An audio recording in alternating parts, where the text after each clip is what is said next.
Seja muito bem-vindo ao Dedo no Pulso, o podcast da Ecoagro. Análise com sensibilidade, precisão e visão estratégica dos movimentos do agronegócio e da economia. Toda semana, nosso economista-chefe Antônio da Luz interpreta os dados mais relevantes com profundidade, didática e realismo. Um conteúdo direto da fonte, com tudo o que você precisa saber sobre macroeconomia, mercado agropecuário e o cenário político-econômico. Porque, para antecipar tendências, é preciso ter o dedo no pulso do mercado. Ecoagro, o elo entre o agronegócio e o mercado de capitais.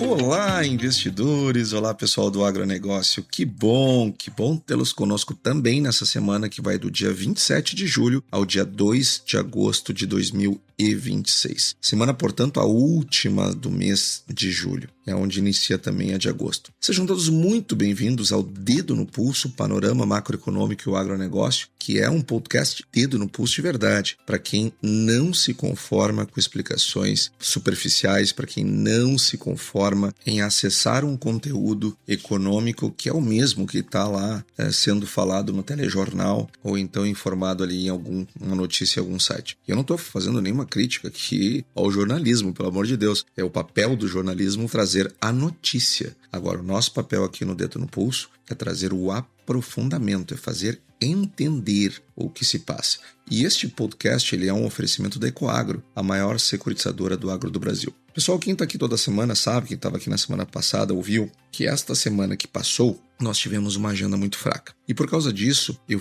trouxe 2 estudos muito bacanas para ser aprofundados aqui. Um deles é sobre o porquê que nós pagamos, o Tesouro Nacional paga, e nós, portanto, como pagadores de impostos, estamos pagando juros tão altos para a dívida brasileira, tão altos, se o nosso CDS, que é uma medida de risco, um seguro de calote, já vou falar sobre ele é tão baixo. Essa é uma pergunta muito recorrente. Por que países que têm um risco da dívida soberana mais alta que o Brasil paga pelos seus títulos menos do que nós pagamos? Por que o Brasil paga tão caro? Por que países que têm um rating pior que o nosso conseguem financiar a sua dívida mais barata do que nós? Outro ponto importante, tem muita gente que acha e faz uma confusão muito grande com a Selic, a começar com o ministro da Fazenda, que eu não sei o quanto é confusão e o quanto é estratégia, porque, veja, ele falou agora na semana passada, dizendo que o problema fiscal brasileiro ele é decorrente dos juros, porque juros altos elevam a dívida. Bom, isso ele está contando só a metade da história, a metade da consequência, ele não tá contando o efeito do fiscal na causa, né? Então ele está dizendo, olha, eu tenho um fiscal desequilibrado por causa dos juros. Ele não disse, ele não contou toda a história, que ele tem juros altos por causa do fiscal. Então, esta confusão, ela é muito comum. E quando um ministro da Fazenda,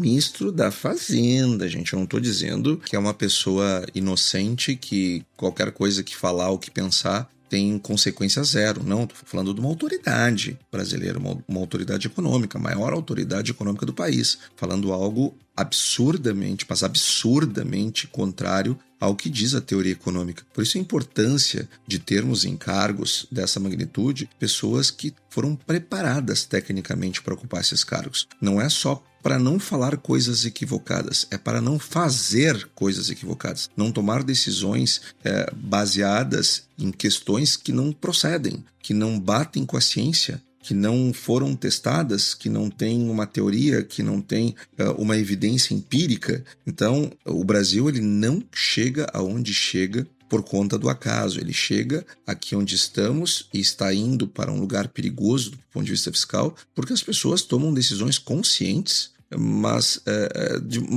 baseadas em coisas que estão erradas do ponto de vista técnico e científico. E olha que se falou muito de ciência nesses últimos anos, né? Mas enfim, eu vou trazer esse estudo e eu também vou trazer outro estudo muito interessante sobre China. Eu quero falar sobre os planos quinquenais dela, sobre a tentativa de mudar o eixo de crescimento para dentro ao invés de para fora. Quero trazer que o PIB da China, que foi divulgado na semana passada, foi o menor desde 2022, quando a China ainda vivia os efeitos da pandemia. Então foi uma desaceleração muito forte, abaixo do que o mercado esperava, abaixo do que o governo chinês esperava. Então eu quero trazer um aprofundamento sobre o que está acontecendo de fato com o principal comprador das exportações brasileiras, com o principal parceiro comercial do Brasil, com a segunda maior economia do mundo. Vamos trazer um aprofundamento aqui, tenho certeza que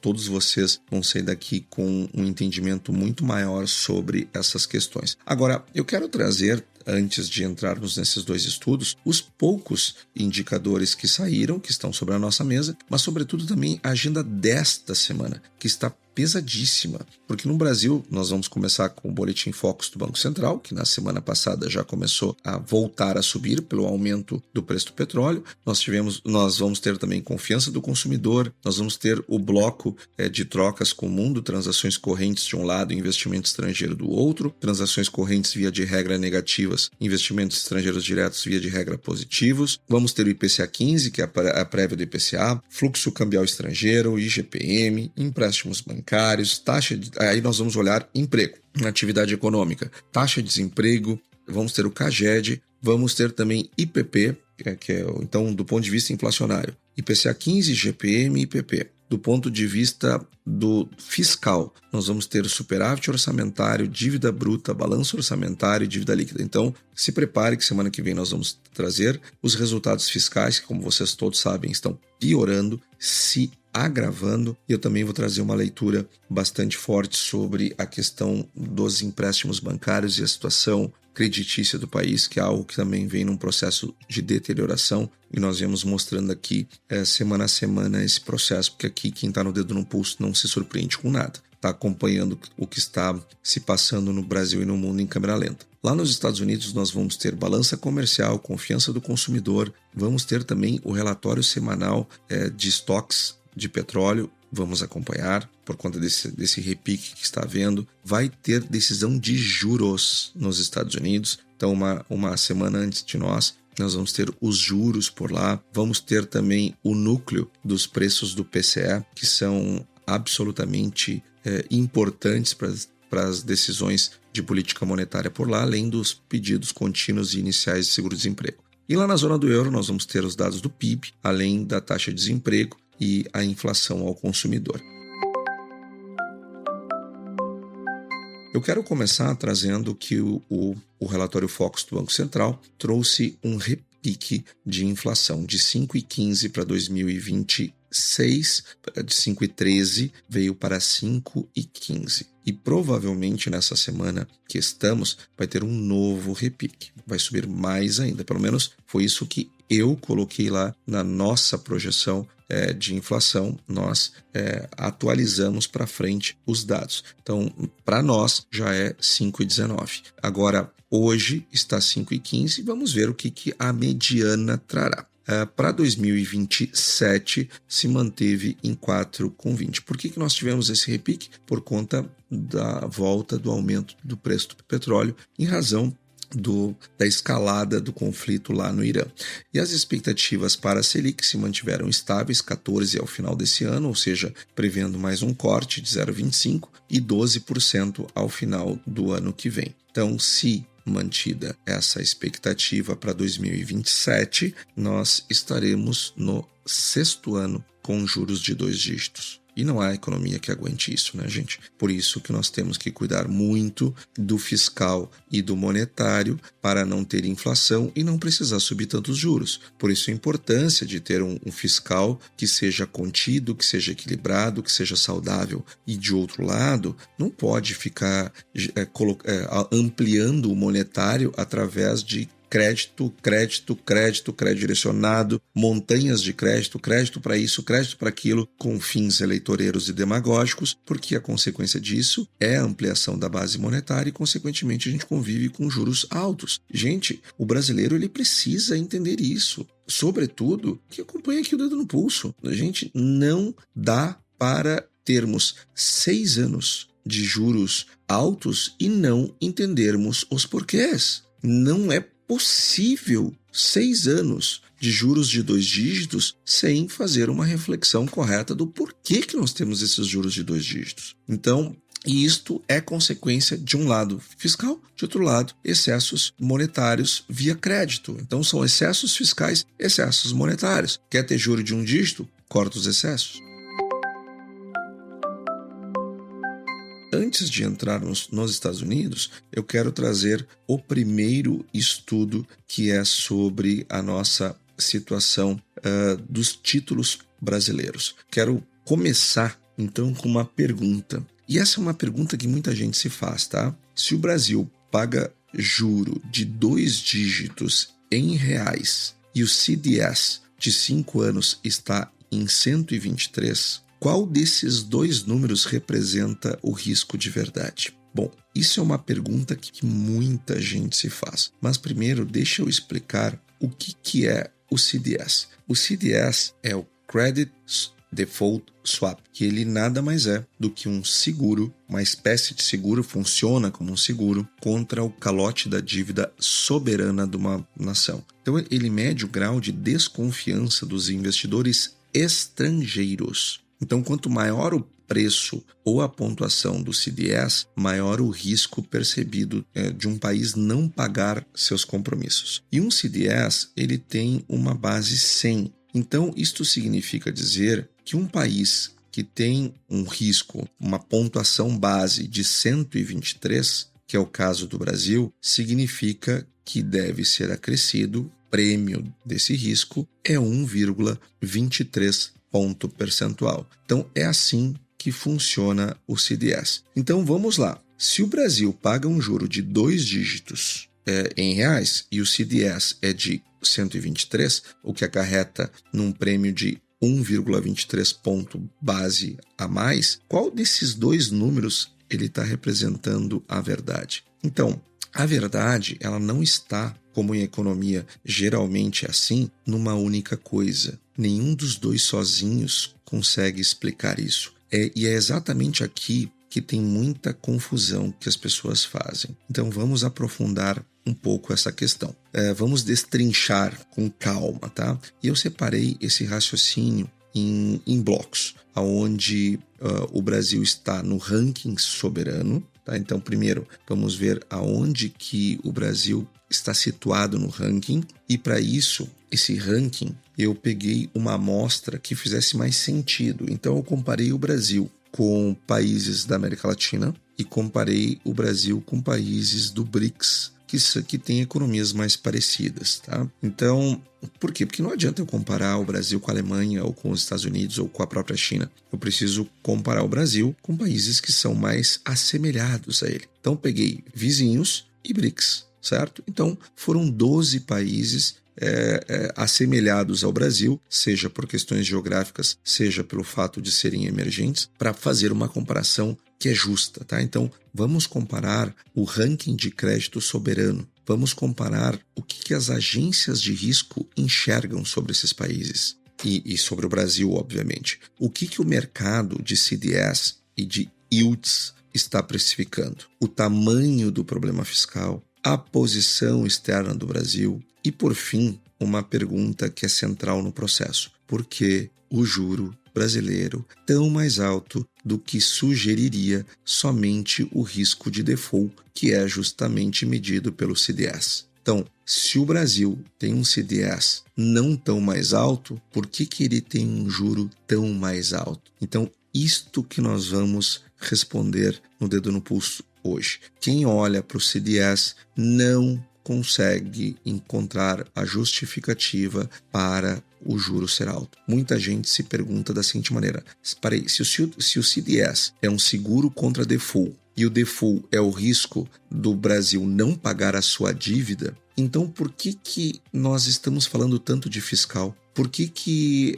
o Brasil paga tão caro para rolar a sua dívida se não há um risco iminente de um default medido pelo CDS? Gente, essa é uma pergunta extremamente inteligente que muita gente se faz. Porque quem olha o CDS realmente não vai encontrar essa explicação. Hoje nós vamos, então, aprofundar isso. Então, mas vamos por partes, tá? Porque este é um assunto complexo. Primeiro, onde o Brasil está no ranking. E é importante a gente ir passo a passo, tá, gente? Porque isso é um conteúdo que geralmente só se discute lá na universidade, tá? As pessoas não discutem isso no dia a dia. Vamos lá. Primeiro ponto, tá? Aonde é que o Brasil está no ranking? Nós pegamos uma amostra de 12 países emergentes, com peso forte para a América Latina, porque estamos na América Latina. Mas vamos incluir players globais, como é o caso da Índia, como é o caso da Indonésia, como é o caso da Turquia. E nós construímos um ranking que combina nota de crédito, CDS, dívida bruta, resultado fiscal nominal e posição externa. Porque com todos esses elementos, nós conseguimos explicar a posição brasileira. E vejam que eu não peguei uma amostra para colocar o Brasil como pior. Eu peguei a Turquia, por exemplo. Então, peguei a Argentina também. Então, eu não fiz um ranking para botar o Brasil de último. Eu fiz um ranking para pegar países semelhantes ao Brasil e medi-los a partir de nota de crédito, CDS, dívida bruta, resultado fiscal, o resultado fiscal nominal no caso, e posição externa. Então, o Brasil, nesse ranking de 12 países, ele fica na 8ª posição. Dentro da América Latina, ele é o 5º entre 8 países considerados. Então, isso coloca o Brasil num grupo que, nesta amostra, é intermediário. Mas ele está ali ao lado do Paraguai, Colômbia, África do Sul, claramente, mas muito claramente, abaixo de Chile, abaixo de Uruguai, abaixo do Peru,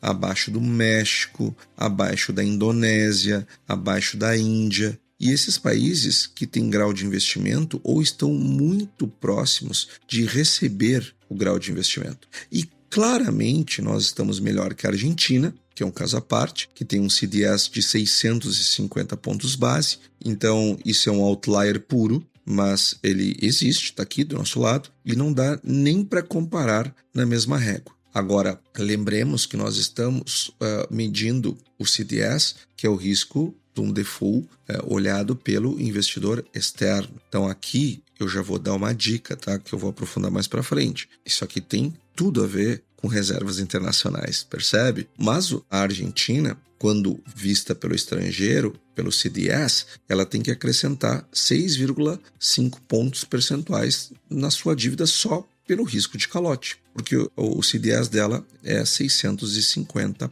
pontos. Mas vamos fazer aqui uma ressalva importante, tá? O ranking ordinal, ele não é uma probabilidade de default. A diferença entre a 7ª e a 9ª posição, ela pode não significar nada economicamente. O que importa é o agrupamento, é onde o Brasil está, sem sombra de dúvida, num bloco intermediário, mas esse bloco intermediário que o Brasil está em países semelhantes a ele, seja pelo fato de ser emergentes, pelo fato de ser vizinhos, pelo fato de ter economias semelhantes, ele coloca o Brasil no universo especulativo. Nós não estamos no bloco de grau de investimento ou próximos, caminhando ao grau de investimento. Nós estamos numa posição especulativa. Isto é muito importante ter claro. Então, quando nós olhamos este ranking, saiba que o Paraguai, ele tem uma nota de rating melhor que a nossa. O Paraguai está melhor que o Brasil. A Índia está melhor que o Brasil. A Indonésia, o México, o Peru estão bem melhores do que o Brasil. Mas o Brasil está um pouco melhor que a África do Sul, que Colômbia, que Turquia e que Argentina, certo? Então vejam, o Brasil se encontra nesses 12 países que se assemelham ao Brasil por geografia, por ser emergentes, por serem membros do BRICS, enfim, por terem economias semelhantes. Então, nós pegamos 12 países assemelhados ao Brasil. Nós não estamos comparando o Brasil com os membros do G7 ou os países da OCDE, os países ricos do mundo. Não. Estamos comparando com países semelhantes, justamente para termos uma comparação justa. Então, primeiro ponto, quando comparamos o Brasil de maneira justa, estamos num pelotão intermediário que é especulativo, que não possui grau de investimento e nem está a caminho de. Ecoagro, o elo entre o agronegócio e o mercado de capitais. Então, vamos aprofundar o que dizem, o que disseram as agências de rating. E eu quero começar com o retrato da Moody's, porque a Moody's ela tem o Brasil com uma nota Ba1, que é um degrau abaixo do grau de investimento, que na minha opinião foi um erro por parte da Moody's ter melhorado o grau do Brasil lá em 2023, que aliás foi amplamente comemorado pelo governo, onde foi elogiado o modelo de arcabouço fiscal, etc. E hoje está muito claro que aquilo foi um erro. Envelheceu muito mal o relatório da Moody's. Aliás, as agências de risco, elas merecem muito respeito. Elas fazem um trabalho muito bom e eu considero fundamental o trabalho que eles fazem. Tanto é que leio os relatórios, levo em consideração as suas notas e vejo muita riqueza no trabalho. Mas como tudo em economia, em finanças, não é absolutamente a prova de bala. Comete, eventualmente, avaliações que podem ser discutidas. Elas podem ser discutidas sem problema. E tanto é que os bonds que geraram a crise lá de 2008, 2009 nos Estados Unidos, a crise do subprime, ela aconteceu porque as agências de risco, elas consideraram produtos, deram boas notas para papéis que eram lastreados em subprime. Então, não estou falando aqui de algo que não possa ser eventualmente criticado. Agora, vamos colocar as coisas na balança correta. Pode ser criticado eventualmente? Deve. Por conta dos seus erros, não devo levar em consideração o que eles pensam? Óbvio que não. Pelo contrário, eles têm um trabalho digno de respeito, de nota e de valorização. Mas a Moody's deu um grau abaixo de grau de investimento. A S&P e a Fitch mantêm BB, que são 2 degraus abaixo do grau de investimento. Estão muito longe ainda. E as 3 agências, elas trazem uma perspectiva estável para o Brasil. Isso não quer dizer risco baixo, quer dizer que, na leitura das agências, as forças que jogam a favor do Brasil e as que jogam contra estão relativamente equilibradas no momento, num grau que coloca o Brasil como especulativo. E quais são essas forças? E aqui é muito importante, quais são os pontos positivos do Brasil? Reservas internacionais robustas. O Brasil está sentado em enormes reservas internacionais, graças a Deus. Por isso que quando surge alguém com uma ideia de diminuir as reservas internacionais, seja pelo motivo que for, a vontade que eu tenho é de mandar para um gulag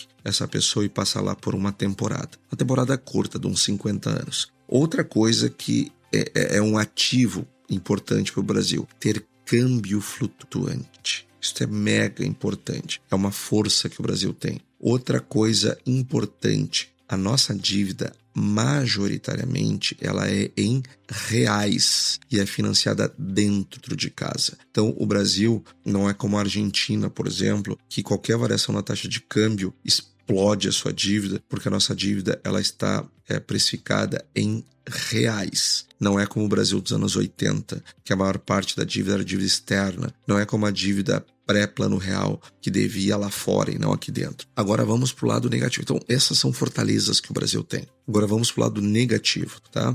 E quando eu digo fortalezas, não são só fortalezas em relação ao Brasil como um todo, mas na comparação com esses outros países. Nem todo mundo tem esses ativos. Isto são ativos invejáveis. Agora vamos do lado negativo. Nós temos uma dívida bruta alta e subindo. Mesmo precificada em reais, ela está muito alta e subindo, está ficando fora de controle. Nós temos um déficit nominal muito elevado. Nós temos um juro estruturalmente alto. E para melhorar a nota, as agências olham para estabilização incrível da dívida sobre o PIB, coisa que nós não estamos entregando. Também eles olham para uma redução persistente do déficit nominal e um crescimento potencial maior sem pressão inflacionária, que nós também não entregamos. Toda vez que o Brasil se alvora a crescer mais do que 3% ao ano, inflação vem tem subjuros e mais previsibilidade da execução do arcabouço fiscal, coisa que o Brasil não entrega porque nós não cumprimos. E para piorar, nós temos o gatilho oposto, que é o descumprimento recorrente das metas estabelecidas pelo próprio governo. Nós temos também uma aceleração da dívida e dos juros como proporção da receita. Então, hoje o Brasil paga mais do que 8% de juros da sua receita. Isso é um absurdo. Ou também, outro ponto importante, que é um choque político que corroa a autonomia das instituições, que é uma ameaça constante que as agências colocam nas suas contas. Então, agora, nós já vimos então o que as agências de risco consideram e o que o Brasil, pela metodologia delas, e no que o Brasil sai bem e no que o Brasil sai mal. E por conta disso, ficamos num pelotão de atração de investimentos especulativos. E o que um país que tem um grau especulativo precisa entregar em troca? Yield. Precisa entregar um resultado, um juro mais alto. Porque num país que não é especulativo, que é seguro, eu vou exigir menos yield. Eu vou exigir menos retorno. Agora, num país especulativo, eu vou exigir mais retorno. Percebe? Então vamos agora para o mercado de CDS e yields, que são os retornos. Vamos para o que o mercado está precificando dia a dia. Eu não vou olhar o que as agências pensam. Eu vou olhar o que o mercado precifica diariamente, correto? E que é diferente do que as agências publicam de tempos em tempos. Vamos lá. O CDS de 5 anos do Brasil, ele está em 122,92. Traduzindo, um prêmio anual de aproximadamente 1,23 do valor teórico, do valor nocional, do valor aquele que dá uma base, uma noção para se proteger contra um evento de crédito brasileiro. Isso é um número de risco BB relativamente bem comportado. Então, para um país que é BB, nota BB de uma agência de risco, sem dúvida é um número bem comportado. E ele está abaixo do CDS, por exemplo, da África do Sul, abaixo da Colômbia e muito abaixo da Turquia. Ou seja, o mercado de proteção contra calote não está tratando o Brasil como um caso preocupante neste momento. Só que aqui entra um segundo número, que é o yield da dívida local. É aqui onde entra a comparação mais traiçoeira. Um título soberano em reais, ele carrega embutido a expectativa de inflação. Então vamos lá, faz a conta comigo, tá, gente? Presta muita atenção. Por que o yield da dívida? O que é o yield da dívida, tá? É o percentual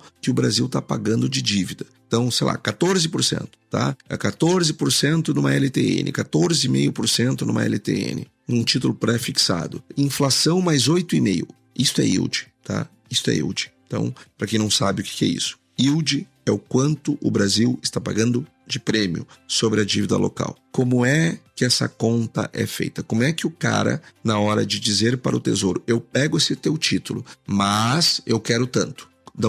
Qual é o racional dele, tá? De onde é que vem esta conta? Esta conta, ela embute expectativa de inflação. Por isso que domar as expectativas de inflação é importante. Porque se eu tenho expectativas de inflação desancoradas e desancorando, isto vai estourar onde? No yield que precifica o lançamento de novos títulos do Tesouro. Percebe que dizer que Selic alta, ela aumenta a dívida, como disse o ministro Dario Durigan, está errado? Veja o termo, eu não estou dizendo que está incompleto, eu estou dizendo que está errado.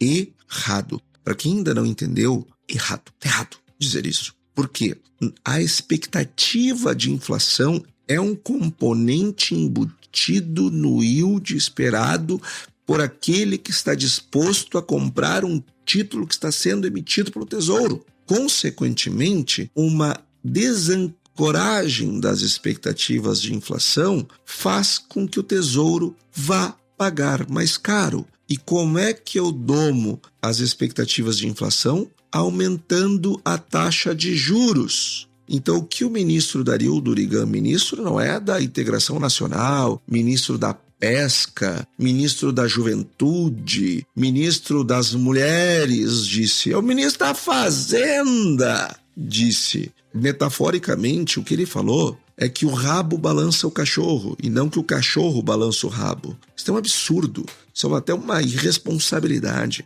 Eu não vejo a hora do Brasil ter ministros da Fazenda bem equipados tecnicamente, de esquerda e de direita. Não é uma questão de direita ou esquerda a questão. A questão é que o Brasil precisa ter ministros da Fazenda bem equipados. E olha que o ministro Dario Durigan, ele não é melhor que o Haddad. Ele é infinitamente melhor que o Haddad, porque ele está lidando com as consequências dos erros grosseiros cometidos na gestão Haddad. Mas fechamos o parênteses. Ponto número 1. Um título soberano em reais carrega embutido expectativa de inflação, juro real de equilíbrio. Tá? O que é o juro real de equilíbrio? É um juro que é calculado para saber qual é a taxa de juros naquele país que é atribuído para que não haja nem expansão monetária, nem contração monetária. É o juro neutro, é a Selic neutra, que no Brasil se calcula entre 8,5% e 9%. Isto é um dado subjetivo e não objetivo. Eu posso fazer minhas contas e dar 9%, você fazer suas contas e dar 8,5% e está tudo certo. Mas está ali entre 8,5% e 9%. Então, expectativa de inflação mais juro neutro vai te dar o teu título soberano em reais. Mas também eu tenho que colocar ali um prêmio de prazo. Então, quanto mais longo for o prazo, maior vai ser o prêmio pelo prazo. Também vai se embutir um prêmio fiscal. E também questões de liquidez e de convexidade da curva, tá? E aí entramos em outras questões mais financistas e econométricas que não vale muito a pena a gente aprofundar aqui. Então, o que eu quero que fique claro é que quando o investidor diz, eu pego esse título a 12, ou ele diz, eu só pego a 15, ele não está fazendo uma coisa da cabeça dele, ele está fazendo conta. Este é o meu ponto. E a conta que ele está fazendo, a equação que ele está alimentando, ela que vai dar um resultado para ele, ela é alimentada com estes dados que são objetivos. Então, por isso que tem que controlar a expectativa de inflação, por isso que nós temos que fazer reformas para ter um juro de equilíbrio mais baixo, por isso que nós temos que controlar o fiscal para não ter prêmio fiscal e assim por diante. Então, se o Tesouro paga caro, não é porque a Selic está alta, é por conta destes pontos aqui, tá bem? Então, um bonde em dólar, ele se aproxima maior do risco de crédito puro somado às taxas de treasuries americanos. Por isso que eu trago aqui toda hora a comparação entre o que vai ser decidido em termos de juros lá nos Estados Unidos e o que vai ser decidido aqui. Porque a decisão de juros americanos impacta o nosso business. Porque o bond em dólar, ele se aproxima, quando nós emitimos bonds em dólares, ele vai se aproximar do risco de crédito puro, somado aos treasuries americanos. Então, comparar os dois sem separar esses componentes é comparar duas coisas de naturezas bem distintas. E é o erro mais comum que eu vejo acontecer por aí quando as pessoas estão olhando o risco soberano do Brasil e não estão entendendo por que nós estamos pagando tão caro. Então, vamos agora para um ponto muito importante, que é o tamanho do problema fiscal. Que esse é o ponto mais importante na minha opinião. É a vulnerabilidade do Brasil, que ela não é cambial, ela é fiscal. Porque o Brasil não tem uma dívida em dólares significativa. A nossa dívida, ela é interna, ela é em reais. E se a nossa dívida é em reais, significa dizer que o nosso problema está medido em reais e não em dólar. Consequentemente, não é o câmbio que vai me explodir ela diretamente, é o fiscal. Por isso que o fiscal é mais importante para nós. É mais importante para a Argentina, por exemplo, que tem a sua dívida em dólar. Então, eu não estou dizendo que a Argentina pode fazer qualquer coisa, tá? Não é isso que eu estou dizendo, pelo amor de Deus. Estou dizendo que o impacto fiscal na Argentina é menor do que o impacto cambial. Só que o impacto fiscal vai gerar desequilíbrios cambiais que vai explodir a dívida lá. Mas esse é um outro assunto. A dívida bruta do governo geral, na métrica harmonizada pelo FMI, que é o que interessa, que não tem a contabilidade criativa do Brasil, ela deve fechar em 2026 em 96,5% do PIB. A projeção, ela sobe para 100% em 2027 e 106% lá para 2031. E essa trajetória sozinha já explica boa parte do prêmio que o investidor cobra para financiar o governo brasileiro. Então, aqui, ministro Durigan, nós temos a explicação técnica e que não está na minha cabeça e nem na sua, está nos livros de economia, do porquê que você mesmo está emitindo títulos do Tesouro tão caros por conta da crescente dívida PIB brasileira. E tem outro número que eu acho que merece mais atenção. A Fitch, ela projeta um déficit nominal do PIB para o Brasil em 2026 de déficit de 8,6%. Ou seja, o déficit que nós vamos ter entre o que o Brasil vai arrecadar e o que o Brasil vai gastar, inclusive quando consideramos o pagamento dos juros, é déficit de 8,6% do PIB. Isso é um escândalo. E quem é que faz o déficit nominal? O senhor ministro da Fazenda, Dario Durigan, com a esplanada dos ministérios e Casa Civil, Presidência da República. São os senhores que fazem o déficit. Lógico, com a mão amiga do Congresso Nacional, que também é absolutamente irresponsável do ponto de vista fiscal. Então,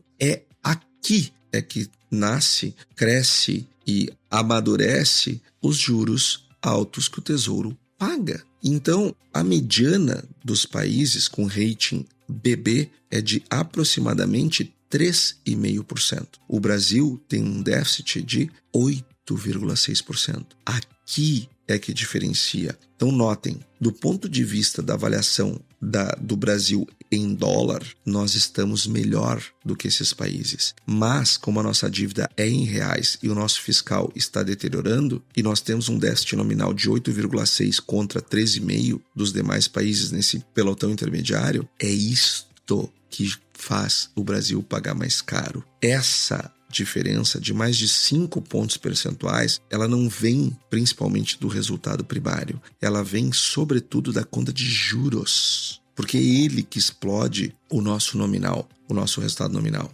Então, aí é que nós fechamos o círculo dessa análise, porque quem acompanha a política fiscal conhece esse círculo. Prêmio de risco mais alto empurra juro para cima. Juro mais alto aumenta o déficit nominal, que aumenta a dívida. A dívida maior pede mais prêmio de risco. Enquanto esse círculo não for quebrado por uma trajetória fiscal crível, nós não vamos ter juros baixos. Ponto. Acabou. Se você quer se iludir, se iluda sozinho. Mas na sua ilusão, tente explicar para você mesmo por que desde 2022, ou seja, 22, 23, 24, 25 e 26, 5 anos já, nós estamos com juros de 2 dígitos no Brasil.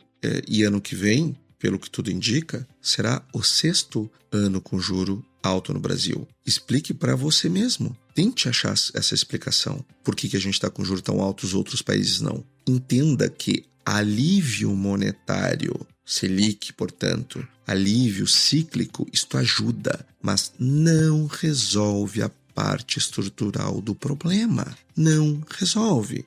E aí, eu quero entrar na âncora externa, que é o lado bom da história, porque ela existe, não tenha dúvida. O Brasil tem reservas internacionais brutas em torno de 374 bilhões de dólares, um dos maiores colchões da nossa amostra de emergentes, atrás apenas da Índia. Em termos absolutos, nós temos câmbio flutuante, que absorve parte dos choques externos, em vez de forçar o Banco Central a defender uma paridade. Dívida pública predominantemente em reais, o que tira do país boa parte do risco clássico de crise de balanço de pagamentos, aquela que nós vivemos nos anos 80 e nos 90 antes do Plano Real, de dívida em dólar, que vira insustentável quando o câmbio se desvaloriza, exportações diversificadas que nós temos graças ao agro, diga-se de passagem, e das exportações de commodities que muita gente tem nojinho, com entrada relevante de investimento estrangeiro direto, financiando boa parte do déficit em conta corrente, que vai ter esses dados divulgados essa semana, e eu vou trazer para vocês na semana que vem. Ou seja, isso nós temos de bom. Isso que separa o Brasil de 2026 do Brasil de outras crises da nossa história recente. Mas atenção, reserva não é seguro contra tudo. Um choque em termos de troca, uma fuga de capital mais severa, uma queda de investimento direto estrangeiro combinada com perda de confiança na âncora fiscal, esses fatores, eles conseguem sim se retroalimentar via câmbio, via inflação e, consequentemente, em juros. O colchão é grande, mas ele não é infinito, então tem que ter cuidado. Não substitui ajuste fiscal. E aí, vamos comparar o Brasil com os pares direto. Então, vamos pegar o nosso lado bom. Vamos pegar com quem realmente nós estamos competindo por capital, que é o México, a África do Sul e a Colômbia. O México ainda tem grau de investimento, BAA2, com dívida de 62,3% do PIB. O Brasil está caminhando para 96. E um déficit de 4,1. Menor risco em quase todos os critérios, mas ele carrega uma exposição forte ao ciclo americano e aos passivos de petróleo do petróleo mexicano. A África do Sul tem dívida menor que a brasileira, 78,9% do PIB, só que carrega baixo crescimento potencial, gargalo de energia crônico e passivos relevantes de estatais. O CDS dela, aliás, é mais alto do que o nosso, é 165 pontos base contra 123 nosso. A Colômbia, o par mais parecido em percepção de risco, tem uma dívida de 61,5% do PIB, bem menor que a brasileira, mas déficit de 6,2%, dependência de petróleo e ratings em rota de deterioração. O CDS colombiano está 175 pontos base, também supera o brasileiro, apesar da dívida menor. Isso mostra uma coisa muito importante: dívida baixa não protege automaticamente quando o déficit não fecha e a governança fiscal perde credibilidade. Então, agora vamos juntar tudo. Por que o juro brasileiro então é tão mais alto? Aqui eu vou fechar o ciclo. Tá? Por que o Brasil consegue ter, ao mesmo tempo, um CDS mais baixo que a Colômbia, que a África do Sul, que a Turquia e um juro nominal, em termos reais, mais altos do planeta? A resposta é que esses dois preços, CDS e yield local, carregam informações diferentes. O CDS mede majoritariamente o risco de calote externo. Percebe?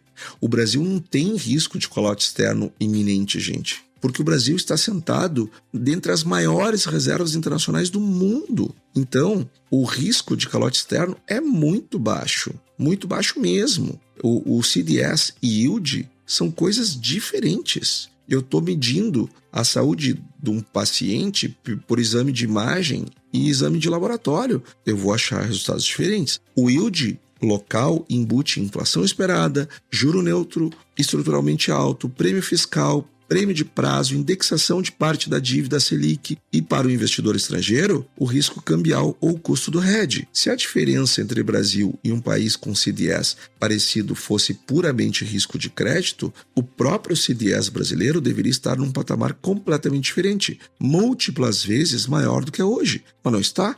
Então, a decomposição correta aponta para um outro lugar: inflação, juro real e prêmio de duração, e não risco de default, ministro Durigan. E o que isso significa na prática? Que corte de Selic sozinho, ele tende a reduzir só uma parte do prêmio, a parte de prazo e de expectativa cíclica, porque o componente fiscal estrutural só cede com trajetória de dívida estabilizada, com déficit nominal em queda persistente e com inflação ancorada de forma duradoura. Sem isso, o Brasil pode continuar pagando um dos juros mais caros do mundo, mesmo com CDS relativamente contido. Então, não é a Selic, ministro Durigan. Veja como é linda a economia. como ela é uma ciência, como ela é amparada em fatos e evidências e teorias,